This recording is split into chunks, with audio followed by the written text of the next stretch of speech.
Yeah. Hello and welcome to the All Rookie Podcast. I am back. It is me, William is Bill on Twitter. Follow me, all that good stuff. I'm happy to be back with my main man, Vonzel Lucky at the Vons on Twitter / X. He pushed me into this podcast because March Madness is about to begin. We got a top 10 ranking so far from Tankathon that is possibly going to change with this March Madness. So he wanted to talk about it, made some great points. So, Vonzel Lucky, tell the people a little bit about yourself and what we're going to talk about today. Thank you, Bill. Man, it's great to be back. This is like the third year that I've been able to come on here with you and just like have a little bit of insight on some of the college players coming into the NBA, some of the international players, some of the just the offshoot other things that you do in the United States to get into the NBA. But yeah, it's really good just to be able to scout some of these players and see them before they become these NBA superstars or whatever their careers end up being. But yeah, man, this is a great time of the year because like we're seeing ACC tournaments and all these tournaments right before we get into this real big March Madness NCAA tournament. And as we see every year, the during the NCAA tournament, you really get to see who's like the big dogs. Like regardless of what we've seen during the regular season, everything is heightened during this NCAA tournament, and then people really get to shine. So we'll do our see what we see now, and then we'll see how that changes over the next few weeks. And spell your Twitter for the people. My Twitter on Twitter or X, I'm X. at the Vons at THA_VONZ. That's right. And Lucky is a expert college analyst, so I can't wait to get into this. And right now we're gonna go over the top 10 from Tankathon. I'll go ahead and list 1 through 10 real quick. And we're probably you want to go from 10 to 1? It don't matter, 1 through 10, 10 to 1 either way. Okay. Well, number one, obviously Cooper Flag is ranked first. Dylan Harper, no debate there. Second, Ace Bailey, VJ Edgecombe, Kasparas Yakashunias, Khan Knipple, Kaman Malak, Trey Johnson, Jeremiah Fears, Derek Queen. That's your top 10 from Tankathon. Got some interesting names in there. And let's just start at 10 and go down to 1. Derek Queen, the 6'10 big man from Maryland. And we're going to see, do you think his stock can rise? And how do you feel about Derek Queen as a prospect? So Derek Queen, so they just finished beating was it Michigan? And Derek Queen had a really good game. And he was matched up against another center out of Michigan. I'm not even gonna try to remember his name, but it was a really good center, like 7'2" guy from Michigan. It was a really good matchup. And Derek Queen, like he was on Tankathon before when we looked at it, he was like number 10. If on the updated rank, he's already number 9. He's already jumped up just that quickly. And I think during the over the next couple of days and weeks, he may jump up a little bit more. But he has some weaknesses, some deficiencies, specifically defensively. So somebody that's 6'10", you probably will want a little more defense, but that's not really what he's providing, to a college team or an NBA team. This guy is offense. This guy's a bucket. This guy, he knows how to use his body on the court. He knows how to get a bucket. And so Derek Queen. He's somebody at 6'10", like there's another 6'10" guy we're going to talk about later, but somebody at 6'10" who's able to get a bucket, it's hard to say that this guy's not going to go as a top 10 guy and maybe even better. Yeah, I like him. He's not a three-point shooter, but he tries, but he does take a lot of bad shots at times, so he gets that under control. I mean, he already averages 17 and 8 last time I checked. But his like with the point of this podcast, can his stock improve? Possibly, because he still has some polish to go around. Mhm. So and Maryland is 25 and 7, so they should have a pretty good run at the tournament, don't you think? I would think so. And just seeing how they're playing right now, like I said, they just got them a really nice win over Michigan. So hopefully that gives them some momentum. And with that, like the more that we see Derek Queen, the more that his stock is going to rise. I mean, as long as he's playing the way that he's playing right now, keep that momentum going. And yeah, he has some chance to keep that momentum going. And that's why I think this pod is so important that you brought up. I like to normally look at players after the season because I know stock rises and falls so much. I think you said Tankathon has changed already since we had this Mhm. top 10 list. But you know, so I don't really have to go through all the stress of that. I wait to the end. But I like the idea of seeing these guys beforehand and after and how that will fluctuate. And sometimes, even if they don't play as well, people can overreact and then they'll mess up in the draft. So it's a lot of quirks to it. Let's go to right now at number 9 from our list from a few days ago. They had Jeremiah Fears, the 6'4" guard from Oklahoma. Now, when I saw him at number 9 and I saw his tape, I was like, "Whoa, this guy is good." I'm thinking top 5. What do you think about Jeremiah Fears? So Jeremiah Fears is a guy that if you guys listen to podcasts like NBA Big Board, I think Sam Vecini, Jonathan Gavoni, there's a lot of guys that are high on Jeremiah Fears right now because like he can, as you said, when you watch his game tape, he's a very confident college player right now. You know, he already looks like he has that NBA confidence, number one. Number two, he's going to get himself into the paint. He draws contact. He looks to create contact. So when you got someone like that that's going to be getting to the foul line so many times and also facilitating, when he's touching the paint, he's not just touching the paint looking for himself. He's also looking to facilitate for other people. So it's just his game tape makes you feel like he can be a top five type of guy because he has top five confidence. You know, but there's some things like I said, he's not great on defense, you know, just yet. He's 6'4". He's not going to be your best defender. He's not someone that's going to be out there getting you 9 and 10 assists. Like I said, he's not, and he's also not a combo guard. This is your point guard, you know. So but it's not your point guard giving you 7, 8, 9, 10 assists a night. So it's a little tricky with him. But like I said, with confidence wise, this guy has all the confidence in the world to lead a team. Some people might have seen like I don't want to really give a NBA comparison to him just yet because he's so tricky to guard. But right now he has a lot of confidence, and I would not be surprised if he was able to lead his team a lot further than people think. Who was that NBA comparison you're gonna say? We'll erase this later in the pod. I just want to hear it. So he play it's a point guard that plays for New York. That's Okay, okay, something okay. like that. I mean, I saw a little bit of SGA in this game, a little bit. I mean, Okay. not we'll Okay. see. It's still early, but he's 18 years old, like we said, and he reclassified, so really he should be in high school. So for him to be doing this already, of course, no 18-year-old is a finished product, but to see where he is now, think about 3, 4, 5 years. I mean, he could be incredible. Mhm. Let's go next. I think he's a very controversial prospect, Trey Johnson for Texas, the 6'6" guard. I've been hearing top 5. I've been hearing 10 to 15. So it can go either way with him. Texas is 19 and 15. So they're kind of like an average team. If they make a run, Trey Johnson's stock could improve. What do you think? I have a hard time seeing Trey Johnson's stock improve, and not because I don't think he's a really good player.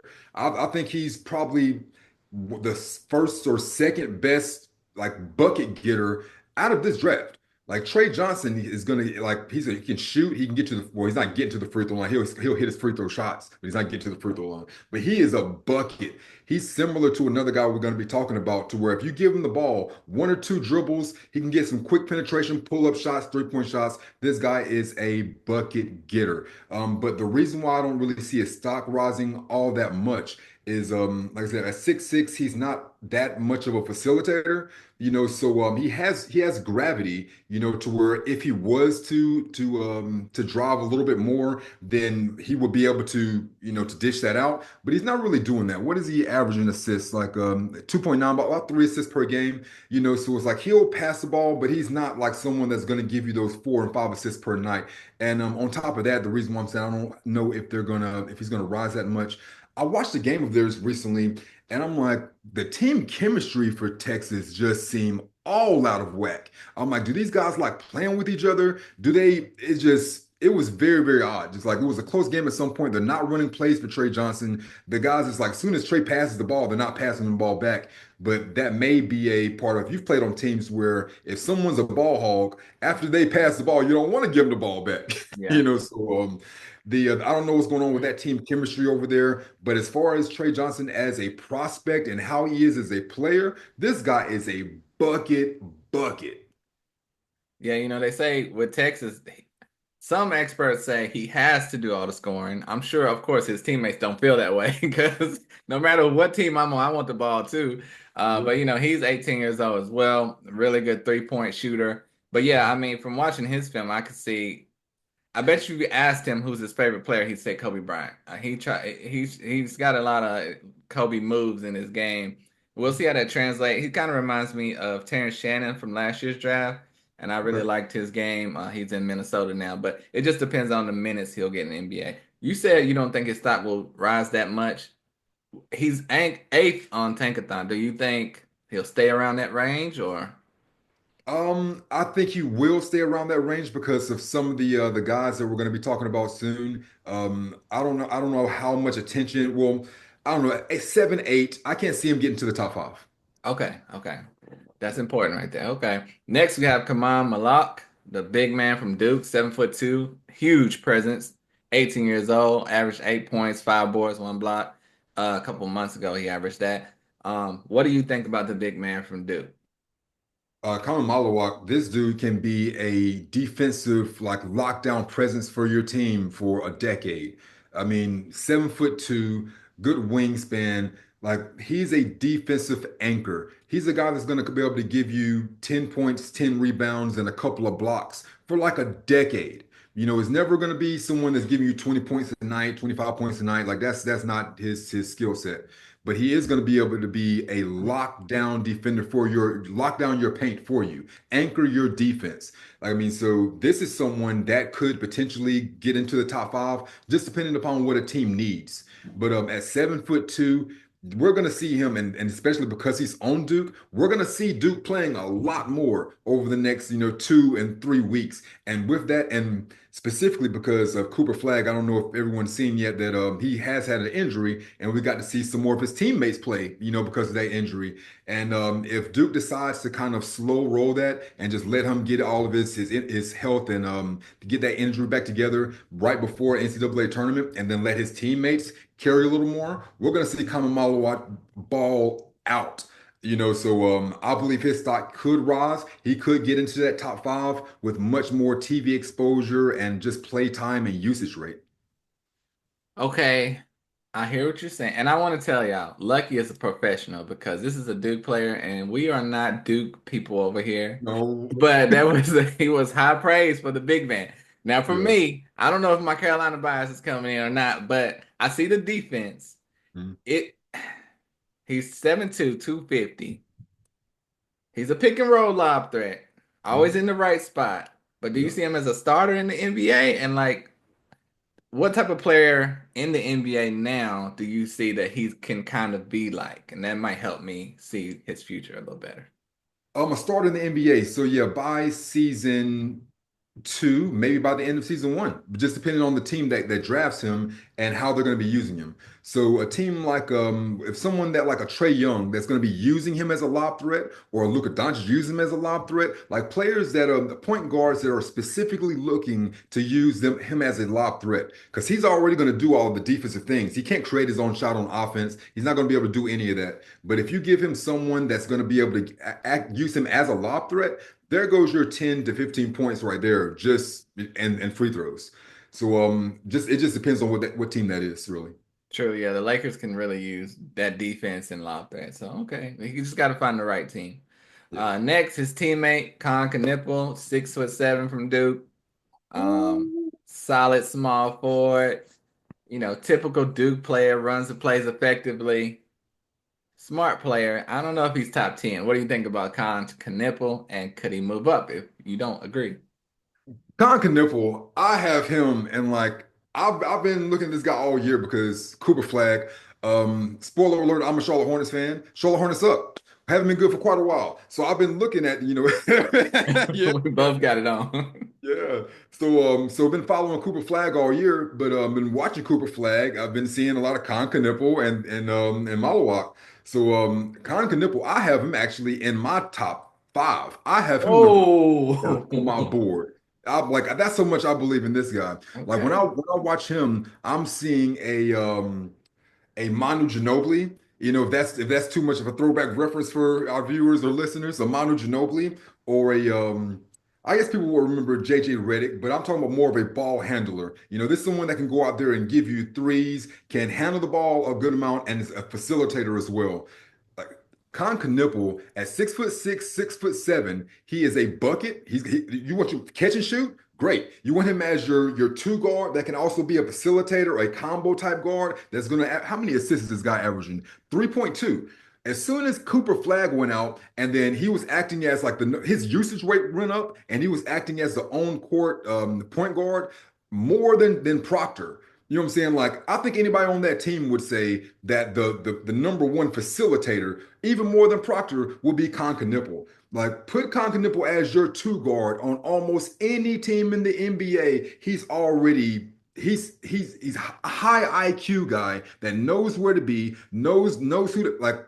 I'm high praise on Con, man. High praise on Con Nipple. Okay, I'm gonna have to take a second look because I saw a solid player. Could he be like Jaime Jaquez?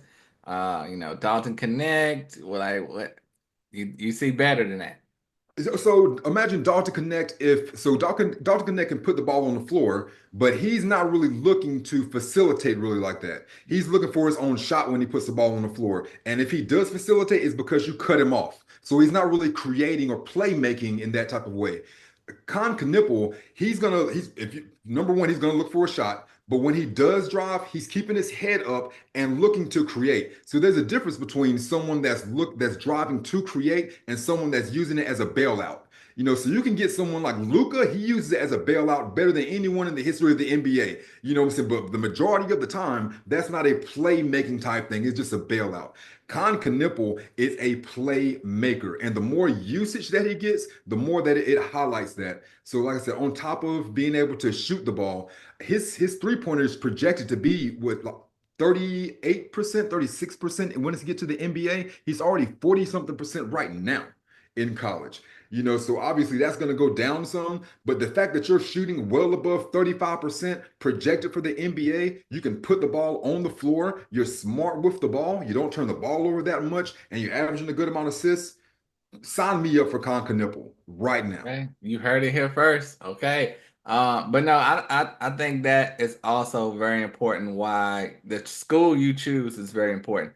I'm sure Colin Knippel was a very smart player, but Duke is bringing that out of him. He's got the perfect complement of players around him, and Duke has a lot of injuries right now. So, like I said, Con and Common could possibly rise in the draft stock. So, okay. All right, now we're going to Tankathon's top five. At five right now, they have Kasparos, Yakashunis, the 6'6" man from 205 years, 205 pounds, 18 years old, from Illinois. Uh, Averaged 16 and 5 boards, 42% from three. Silky smooth game. What do you think about Kasparov? Casper's Yagachonis, I liked him a lot up until I guess about a month ago, maybe. So I always like when prospects play against each other. Guys that are in the top that are all projected in the lottery when they play against each other, those matchups. So not too long ago, Illinois played against Rutgers. So Rutgers they have Ace Bailey and Harper on there, and Casper's Yakuchonis for Illinois. So when they played each other, I'm already knowing like Rutgers is not good. Like they have two lottery guys, but the team as a whole, they're not doing anything. So I'm looking for this matchup, and they went in there and shut Yakuchonis down. Like it was just baby food. I was like, and I was looking to see Yakuchonis because I already know what Ace Bailey and Harper are. I know what this is, but I was looking for Casper to see what he was going to be able to do in a matchup that everyone is going to be paying attention to. And he didn't give me that. But outside of that, like before that, yeah, I had him a little bit higher. Currently, I have him number 7 on my like big board. But before I seen that matchup against Rutgers, I have him my NBA player comp for him is D'Angelo Russell. He's not a left-handed guy, but someone that's not super athletic. They can handle the ball. They're your combo guard. They can shoot the three. They can hit difficult shot taker, difficult shot maker. So he's my like D'Angelo Russell player comp. I'm not sure that that's what I would want for my starting point guard, but if that's your shooting guard, maybe his defense is acceptable. So what do you think? Yeah, I mean, Illinois is 21 and 12, and he's an impressive young man. Like I said, a lot of these guys are 18 years old. That is what's so crazy. And 6'6" can play the one or the two. He's got the George Gervin layup package down, like super old school. But he's great. He has great vision, great passer. I don't know how his defense will translate because he's not very athletic. He moves great without the ball. Um, in a perfect world, he'll stay in school another year, but that's not going to happen. So he could have a rough first year, but the future is bright for him. Kasparov, Yakachunas. Um, it's gonna be tough. Like I get your point about Rutgers shutting them down. I would need to see that happen a few more times to be concerned because that happens sometimes. Like Lou Dort shut Jaylen Brown down the other day. He had 0 points in the second half when he got on. So, but we love Jaylen Brown. So it could just been the game plan, whatever. I don't know. Kasparov, he's unselfish clearly with the five assists per game. So it can go either way. I like the young man, but a lot of people are talking about this draft is just compared to last year, it's just incredible. Like, oh my God, everybody waiting for this draft class. To me, I'm seeing it's okay, it's fine. What do you think about that? So it's better than last year, not as good as the year before. So that the Wemby draft, it wasn't just Wemby, like that whole draft class That was was all crazy. was loaded up. So this year is better than last year, not as good as the year before, and not as good as next year's, I don't think. But it's okay. It's good. It's okay. Yep, yep. We're gonna go next to VJ Edgecombe. Tankathon had him fourth at the time of this recording. 6'5" guard from Baylor. 12.6 boards, 3 assists, 2.5 steals. 30% from three at the time that I saw his film.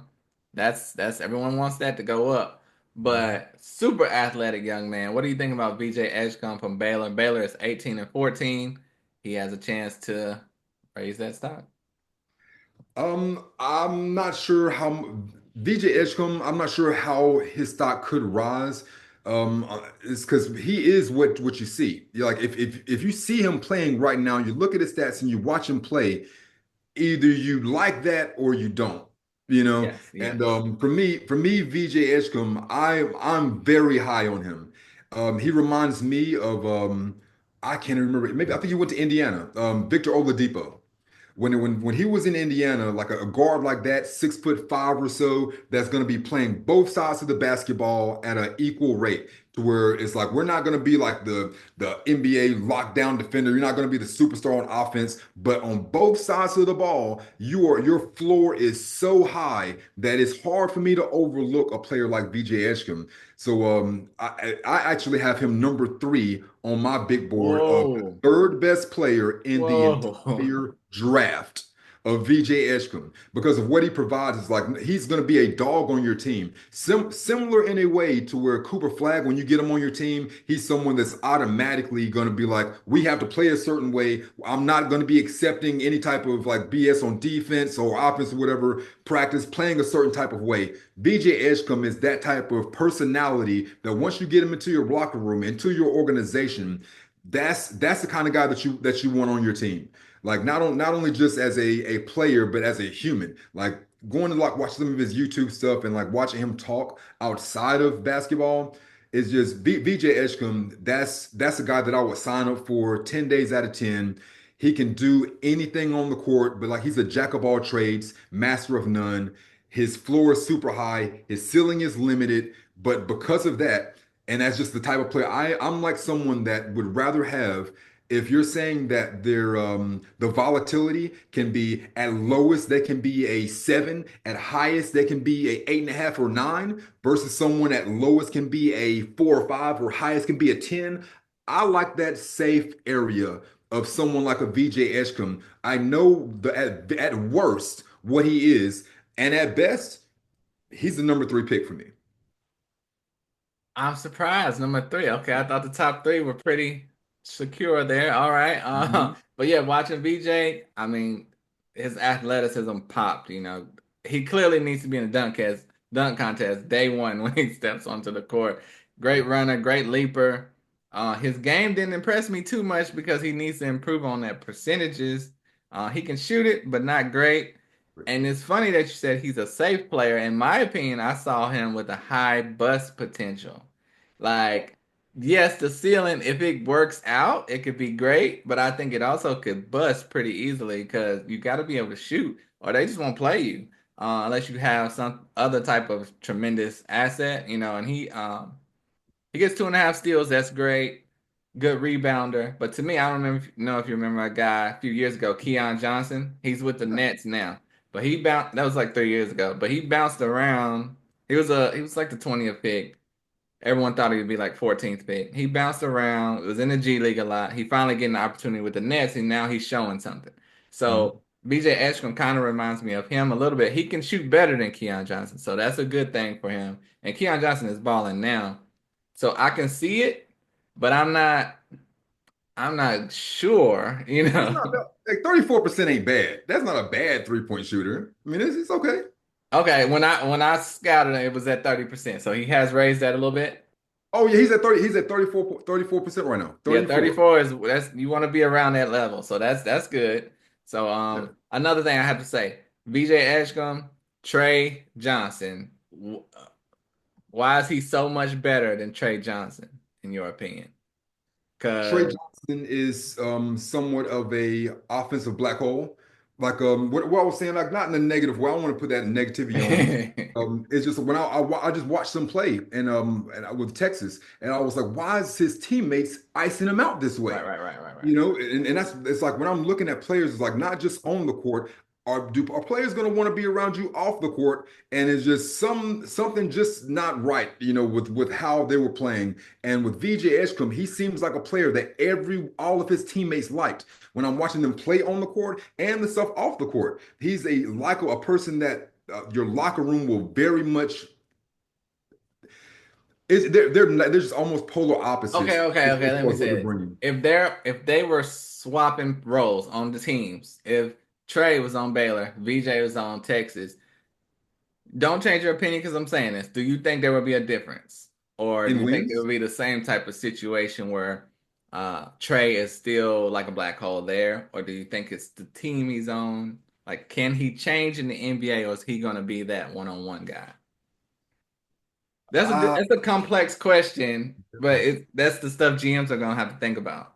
yeah, 'cause I don't know if Trey Young, I mean not Trey Young, Trey Johnson's someone that is it's like you see players like when you're watching Charlotte Hornets, it's like is Melo shooting the ball so many times because he has no one to pass the ball to, or Right, because that's who he is, and it right. just we just don't you don't know. Right. And that's what the GMs are gonna have to think about. Yeah. Next, we got the top three, according to Tankathon. Ace Bailey from Rutgers, 19 years old, 6'10". If this would have been a few years ago, I would have been even higher on him. But let's hear what you have to say about Ace Bailey. 19 points, almost 8 boards, stealing the block per game from Rutgers. Man, who is this guy, man? It's like almost scared to touch like Ace Bailey stuff because he has the ability to make any type of slight or negative thing that you try to put on his name look very silly. If he becomes like a NBA Hall of Famer superstar, like there's some stuff that they look at him and I'm like, I guess is that Kevin Durant type of stuff? Like sometimes, and then other times I'm like, is that Michael Porter Jr.? Like there's and I'm like, I'm okay, that's still really good, And there's just other times that I'm like, is that Brandon Miller? It's just I'm Right. like I don't. It's hard for me to tell what this exactly is, I know that this is a 6'10" scorer, that is he a Tracy McGrady guy? No, like no, he's not passing the ball. It's like he's not. This is a guy that I'm almost sure, like not like a Trey Johnson. Like Trey Johnson, maybe okay, he might pass the ball some more in the NBA. I don't believe it with Ace Bailey, man. I do not believe he's going to be someone that's going to pass the ball. I don't believe at any point in his career he'll average 4 assists in any season that he plays basketball. I don't see him being a positive defensively for any NBA team for a full season, for any season that he plays basketball. I um I struggle to see the positives that he adds to a team offensively outside of his solo scoring. And I mean that to where earlier I was saying to where when you're that good a offensive player, you have gravity. So you're one guy guarding you. If you decide to drive, that gravity is going to bring someone else to you. I watched him whenever he does drive because he's not like a super willing driver. He's a 1-2 pull up, but when he does drive, if someone collapses, he's not looking to pass Nope. ever. And I'm like, and that's if he was just like Trey Johnson was someone like sometimes, yeah, as a bailout, type of situation, there is no bailout. He's 6'10", he can get his shot off. And what makes it tough is that being 6'10" and taking these very tough shots, he makes them a lot. You know what I'm saying? Like he makes them often, like shots that you shouldn't be taking, off balance shots, 1 foot, one-legged shots, turnaround faders, shots in odd times during the shot clock. Yeah. It's like these type of things, or it's hard for me to want someone like that on my basketball team when those IQ type of things. But also, I cannot overlook. This is a 6'10" guy that is a bucket. He's a scorer, and that's what I got for him. Like maybe he's gonna make some team super happy. I have him number 5 on my big board, Okay. and that can sound super ridiculous, and it might come back and bite me in the butt. But it's hard for me to see his contributions, outside of how great he is, as how gifted he is as a 6'10" positional size scorer. Great points, and I have that in my notes too. It takes a lot of bad shots and contested shots.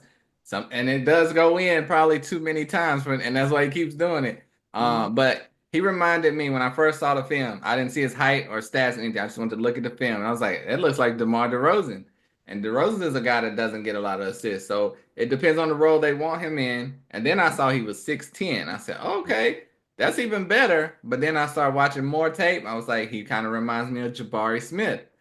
I love Jabari Smith's tape, but in the NBA, they're not using him like that in college. His role on offensively has been reduced tremendously. Will that happen to Ace Bailey? We will have to see. But if Jabari Smith hadn't happened in Houston, I would be like Ace Bailey is number 2, number 3 guaranteed. But now I have a few concerns, but I'm still excited about him. I still have him 3rd on my list. Who do you like better as a defender between Jabari Smith and Ace Bailey?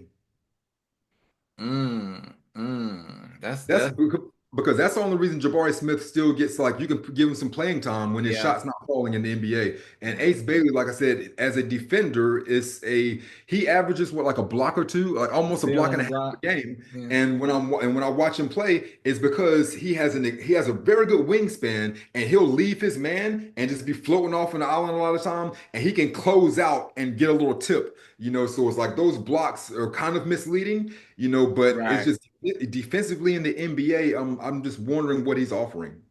And I'm still high on Jabari Smith. I think he either needs another team or just another season. But so I don't know, man. I don't know. It's tricky. And that's why we have March Madness. We're gonna see more flaws. We're gonna see more exceptional play, and it's gonna change some people's minds.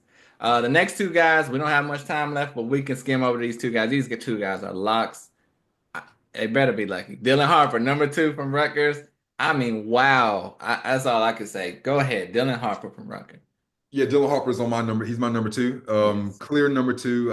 I don't think it's really close between number 1, number 2, and then And there's a yeah, drop off. So yeah. Dylan Harper, we can call him a combo guard, but I'm looking at him as a point guard, as your number 1. That is your point guard. Ooh. Um, you don't see him as that, but yeah, No, I I'm saying if he's your point guard, look out. I mean, because watching the tape, I saw young James Harden a little bit in there. So, whoo, Yeah, yeah. So like it's Dylan Harper is but what I like about him so much is how mature he seems as a decision maker, as a point guard already. When he's already out there, he's running a team, and he's running it like with the calculations of like an NBA point guard. You can't really speed him up or slow him down, and he plays at the pace that he wants to play at, and he can see the court very well. And also, he doesn't have a lot of deficiencies in his game, offensively or defensively. Defensively is like there's still some yet to be desired, but he's not like a slouch. You're not just about to be, he's not a cone out there on defense. And he's another person that I was saying, just like VJ Edgecombe, to where if he comes onto your locker room, he comes to your team, immediately there's a culture shift. He's a player that people seem to like and to be around. He's a person that, from everything that I've seen, practices the right way, does everything the right way. So I'm like, that's the person that you want to have in your locker room around your young players. Get him a vet, and he's going to help a team out. I would love to see him with like the Wizards. Yeah, averaging 19, 4, and 4. Everything is perfect about Dylan Harper, honestly. The only negative, if you want to bring up a negative, they have Dylan Harper, they have Ace Bailey, and their team is 15 and 17. So, I mean, I don't know if it's the coach, the surrounding guys. Hopefully, they don't put that on Harper too much, because they are known to do stuff like that. But he should be a lock, no doubt. And Mhm. number one, of course, Cooper Flag. Everyone talks about the top two guys so much. We went over 10 through 3 because that's what the people don't talk about. So Cooper Flag, do you really need any time on Cooper Flag? Hopefully the ankle gets better soon, but it's not going to affect next season. It's yeah, the number one pick is Cooper Flag coming out of Duke. He had an ankle injury recently, and that's not going to matter at all. If he doesn't play again for the rest of the year, that doesn't matter at all. If Yep. they say that oh, he needs to take an additional full year to recover, it still doesn't matter at all. This is the number one pick, no matter what. That's all you need to know about Cooper Flag. Definitely. I mean, he's a star. You could see it from day one. You saw it before the season, playing against some NBA guys. They were talking about him. He does everything, has the size, perfect. Is there any guy you can see that's not in his top 10 moving up? If you have a name, say it. If not, that's fine. That's not in the top 10 that can move I looked up. up Igor Demin. He's in some Well, people's top 10. I know he's up and down with his play, but his size and skills are crazy. Igor Dimon reminds me of Josh Giddey when Josh Giddey came into the Okay. NBA. So like he has a size. He's But like he's a six big point nine guard. though. That's He can't it. shoot a lick. Okay. Yeah, but he Okay. has a size and he can pass for sure. Okay. Somebody for me, Asa Newell for Georgia. Yeah, I liked him Yeah, too. and so he's someone similar to like a Derek Queen. A big guy that can get you some buckets. So he might have a chance. Yep, yep, that's good. We did the recap of the top 10, and let's see who moves up during this tournament. Lucky, tell them your Twitter one more time, and we out of here.